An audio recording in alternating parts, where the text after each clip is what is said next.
नमस्कार दोस्तों, आपका इन्वेस्टवाइज में स्वागत है। तो चलिए देख लेते हैं कल कौन कौन से स्टॉक्स में आप इंट्राडे पोजीशंस लेके अच्छे प्रॉफिट्स कमा सकते हैं। तो सबसे पहले एक्सिस बैंक। तो पिछले कई दिनों से एक्सिस बैंक स्ट्रेंथ ज़्यादा दिखा नहीं रहा था। कल ऊपर गया लेकिन आज काफ़ी स्ट्रांग नीचे क्लोजिंग दी है इसने। हालांकि पूरी मार्केट ही डाउन थी तो इसको भी ज़्यादातर स्टॉक्स नीचे ही क्लोज हुए हैं। लेकिन इम्पॉर्टेंट बात यह है कि आज ये थोड़ा सा गैप अप खुला, लेकिन ये ज़्यादा ऊपर उसके बाद गया नहीं। हालांकि मार्केट जो नीचे आई है काफ़ी लेट नीचे आई है, उससे पहले अच्छा ऊपर थी, लेकिन इसने उसके बावजूद भी ज़्यादा स्ट्रेंथ दिखाई नहीं। और ये 625 पे खुल के सिर्फ 630 तक ही गया और वहाँ से फिर नीचे आना शुरू हो गया। तो इसमें शायद वीकनेस पहले से ही थी, मार्केट की गिरने से भी पहले। और दूसरी इंपॉर्टेंट बात यह है कि ये 600 के इंपॉर्टेंट लेवल से नीचे क्लोज हुआ है।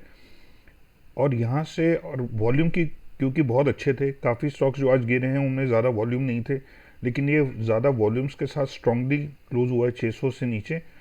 तो पॉसिबल है कि हो सकता है कल भी ये नीचे जाए। तो अगर कल नीचे का ये ट्रेंड दिखाता है तो इसको शॉर्ट किया जा सकता है और हो सकता है काफ़ी अच्छे पैसे बन जाएं इसको शॉर्ट करके। और अगर आपको लेवल्स और टारगेट्स चाहिए तो डिस्क्रिप्शन में जो टेलीग्राम चैनल दिया हुआ है आप उसको ज्वाइन कर सकते हैं। वहाँ पे लेवल्स टारगेट्स के अलावा मैं डिलीवरी बेस्ड कॉल्स भी देता हूँ और कई सारे और वैल्यू एड सर्विसेज भी आपको मिलते हैं फ्री ऑफ कॉस्ट। तो वो आप ज्वाइन कर सकते हैं लिंक डिस्क्रिप्शन में क्लिक करके।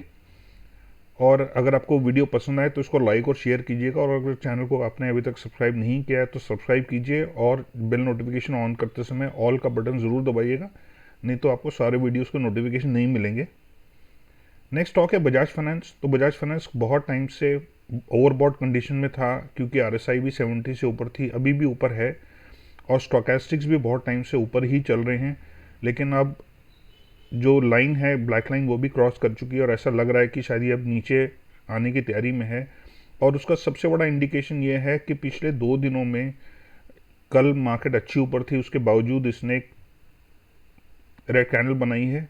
और आज भी शुरुआत से ही लग रहा था कि नीचे जाएगा, क्योंकि एक तो ये खुला ही ऑलमोस्ट सेम लेवल्स पे, कल के क्लोजिंग के कोई गैप अप नहीं खुला और मार्केट ऊपर काफ़ी अच्छा गई थी। लेकिन उसके बावजूद भी इसका जो अपर शेडो है वो ना के बराबर है, सिर्फ 3 ही रुपये ऊपर जा पाया अपने ओपनिंग लेवल से, और उसके बाद नीचे आना पहले से ही शुरू हो गया था। और इसने भी 4700 के क्रिटिकल लेवल से नीचे क्लोज किया है, जो इसके लिए पहले सपोर्ट साबित हुआ था 1-2 दिन में, क्योंकि यहाँ पे देखिए ये ऊपर पहले क्लोज नहीं कर पा रहा था 4700 के। तो ये भी शायद कल नीचे और जा सकता है, इसमें और प्रॉफिट बुकिंग हो सकती है। तो कल अगर ये भी नीचे का ट्रेंड दिखाता है तो इसको भी शॉर्ट किया जा सकता है। नेक्स्ट है एस्कॉर्ट्स। तो ये इसके भी आरएसआई नीचे आने शुरू हो गए हैं और स्टोकेस्टिक्स भी अब नीचे की तरफ बेंड हो चुके हैं। और पिछले कई दिनों से ये ऊपर की स्ट्रेंथ दिखा नहीं पा रहा था और 1425 से ऊपर क्लोजिंग नहीं दे पा रहा था। एक दिन इसने अटेम्प्ट किया, कई बार इसने ऊपर गया ये 1425 से काफ़ी ऊपर, लेकिन क्लोजिंग इसकी ज़्यादातर नीचे ही हुई है ऑलमोस्ट सारे दिन। और आज भी इसका जो ओपनिंग था वो ज़्यादा अच्छा था नहीं, और इसका अपवर्ड मूवमेंट भी ना के बराबर था, सिर्फ 4 रुपये के करीब। और इसने भी क्लोजिंग नीचे की तरफ दी है। सिर्फ ये है कि कल अगर ये 1375 को रिस्पेक्ट करता है तो शायद ये और ऊपर जाए, लेकिन अगर ये 1375 से नीचे ट्रेड करता है तो मेरे ख्याल इसमें और भी नीचे गिरावट आ सकती है। नेक्स्ट है इंडिगो। तो इंडिगो बहुत स्ट्रॉन्ग गैप अप खुला था कुछ दिन पहले, और उसके बाद में ये यहाँ कंसोलिडेट किया, फिर ऊपर गया, लेकिन इस स्ट्रॉन्ग अप मूव के बाद में इसमें बिल्कुल भी स्ट्रेंथ नहीं आई। ये ऊपर तो जाता था लेकिन क्लोज नहीं कर पाता था ऊपर। जितने भी दिन इसने अपर मूवमेंट दिखाई है, जैसे इस दिन हो गया या इस दिन हो गया, ये क्लोज उतना कर नहीं पाया है और ऑल्टरनेट ग्रीन और रेड कैंडल्स बना रहा है। लेकिन जो ग्रीन कैंडल्स भी बन रही हैं उसमें भी ज़्यादा स्ट्रेंथ थी नहीं, और आज फाइनली इसने अपनी वीकनेस शो कर दिया नीचे की तरफ आके। और आज ये जो इसकी ओपनिंग थी वो भी ऑलमोस्ट सेम लेवल्स पे थी कल के क्लोजिंग के, और इसमें भी आज अपर मूवमेंट थी नहीं ज़्यादा, लेकिन बहुत स्ट्रांगली ये नीचे की तरफ क्लोज हुआ ऑलमोस्ट 4%। और ये भी इसने भी अपना जो 1600 का क्रिटिकल सपोर्ट लेवल था उसको तोड़ दिया। और आप देख सकते हैं पिछले कई दिनों से, पिछले ऑलमोस्ट 2 हफ्ते से इसने इस लेवल को नहीं तोड़ा था, और आज फाइनली इसको तोड़ दिया और वॉल्यूम्स भी अच्छे थे। और RSI भी अब नीचे आ चुकी है और स्टोकेस्टिक्स भी नीचे आ चुके हैं। तो ऐसी उम्मीद की जा सकती है कि कल शायद ये भी नीचे रहेगा और इसमें भी प्रॉफिट बुकिंग और हो सकती है। नेक्स्ट स्टॉक है जुबिलेंट फूड्स। तो जुबिलेंट फूड्स काफ़ी ज़्यादा पहले से ही ऊपर जा चुका है और यहाँ पे अब इसमें थकान आनी शुरू हो गई थी। ऑल्टरनेट कैंडल्स ऑलमोस्ट ये भी बना रहा था और 2 बार तो इसने डोजी पैटर्न बनाया है और उसके बाद में ऑल्टरनेट डेज पे रेड कैंडल्स बना रहा था और आज इसने एक मारूबोजू कैंडल बना के एक स्ट्रॉन्ग क्लोजिंग दी है नीचे की तरफ। तो इसका मतलब इसमें स्ट्रेंथ ही नहीं ऊपर जाने की, और ये पिछले 2 दिन से, उससे पहले भी 2 दिन से शो कर रहा था कि इसको अब ऊपर जाने में ज़्यादा इंटरेस्ट है नहीं इसका।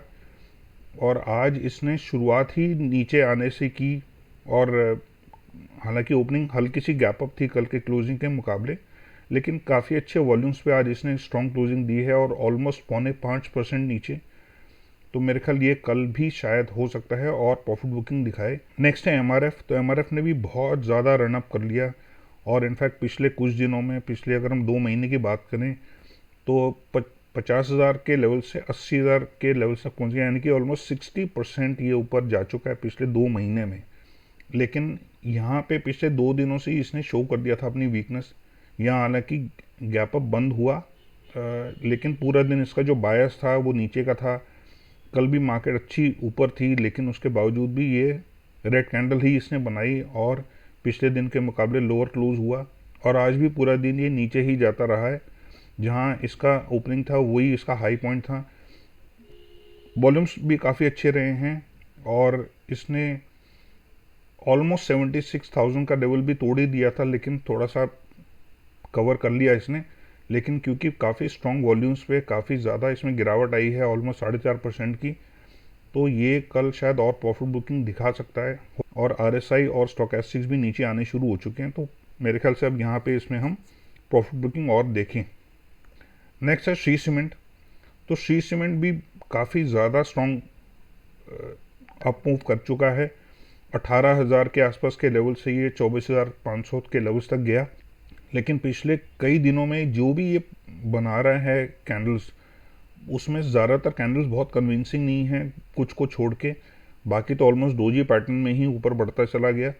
लेकिन पिछले 4-5 दिनों में इसने ज़्यादातर जो कैंडल्स बनाई हैं वो दिखाती हैं कि वीकनेस इसमें आ चुकी थी, बहुत ज़्यादा ये एग्जॉशन इसमें आ चुकी थी, थकान आ चुकी थी ऊपर जा जा के।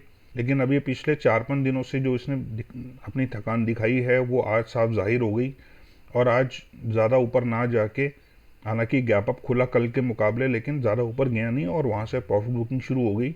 और मेरे ख्याल ये प्रॉफिट बुकिंग इसके गिरने, मार्केट के गिरने से पहले ही शुरू हो चुकी थी, क्योंकि मार्केट काफ़ी लेट गिरी है और अच्छे वॉल्यूम्स पे इसने काफ़ी नेगेटिव क्लोजिंग दी है और कल शायद हो सकता है ये और शॉर्टिंग का मौका दे।